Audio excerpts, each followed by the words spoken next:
Hey guys, welcome back to Phone Tricks. In this video, we'll learn how to change wallpaper of Poco M4 Pro 4G and 5G smartphones. Without further ado, let's get started. First of all, in the home screen, you need to tap and hold sometimes. It will open the pop-up menu. You need to click the first option, wallpaper. Then click agree. Now it will directly redirect it to wallpaper store. So you can access thousands of wallpapers in the wallpaper store. You can see.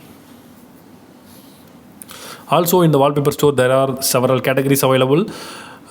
You can select the categories wise, otherwise top live wallpapers are selected or new wallpaper. So I will choose live wallpaper. So wait for a few seconds in order to load the wallpapers.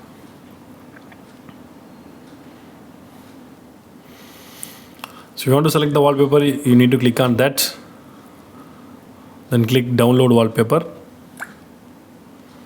The wallpaper is downloading now.